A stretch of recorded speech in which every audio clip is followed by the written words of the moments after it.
Hammaga xilli o'ylab qarasam, o'tgan galgi videolarning boshqa qismlarini chiqarmagan ekanman. Bugun sizlar bilan barcha hududni kengaytirishlarni aytib o'tamiz. Bu videoning 3-qismi.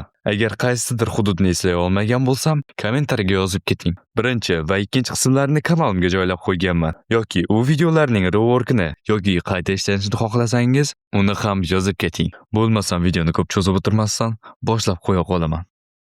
Cheksiz bo'shliq.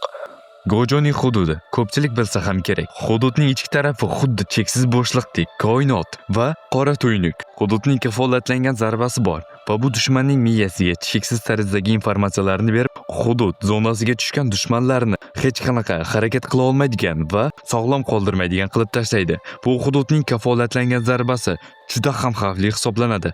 Albatta, bu hududning minus tarafi ham bor. Bu bariyeri hisoblanadi. Ammo Shibuyada Gojo o'zining hududini 0.2 soniyaga hech qanaqa bariyersiz ochib oldi. Lekin hudud ta'siriga tushgan oddiy aholi ancha vaqt o'zida bo'lmagan va 1 yoki 2 oy больницаlarda yotgan. Himeraning soya bog'i. Hudud Megumi Fushiguraga tegishli bo'lib, 10 soya texnikasiniki hisoblanadi.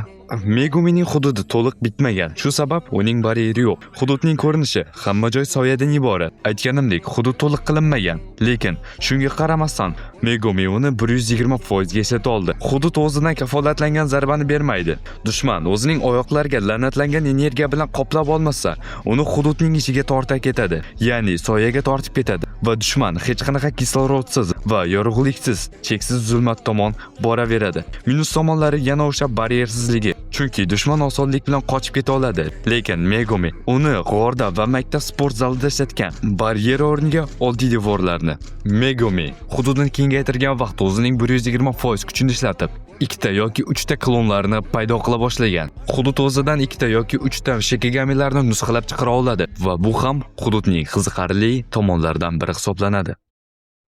Oy sayyorasi ko'zi. Oy sayyorasi ko'z. Bu hudud Naoya Zeninga tegishli bo'lib, hududning ko'rinishi juda ham noodatiy bo'ladi.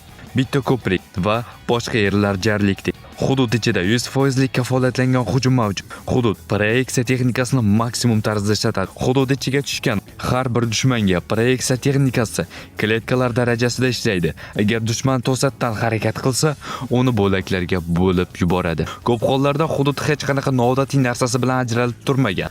Kafolatlangan zarbasi esa uni anchagina xavfli qila oladi. 3 karra azob. Hudud Heian erasidagi shaman Yorutsuga tegishli hisoblanadi. Uning texnikasi yaratilish. U juda ham ideal sfera yaratadi. U sferaga tekkan har kim cheksiz bosim ostida qoladi. Hududning ichki ko'rinishi hamma yerda qandaydir o'simtalar osib qo'yganga o'xshaydi. Yuji Itadorining hududi. Uning hududi juda ham g'alati. Ya'ni u yerda sukuna bilan sayr qilgan. Undan tashqari hudud ichida uning yashagan shahari bo'ladi. Hatto Jujutsu Kaisen modul mangasida ham bu haqida ma'lumot yo'q edi. Taxminim bo'yicha bu hudud to'g'ridan to'g'ri ruhga ta'sir qiluvchilardan bo'ladi. Ya'ni bu yerda ko'proq fizik taraflama kuch emas, aynan ruhiy jihatdan qancha kuchliligiga qaraydi. Shu bilan bugungi video o'z nihoyasiga yetdi. Bo'lmasam, hammaga xayr.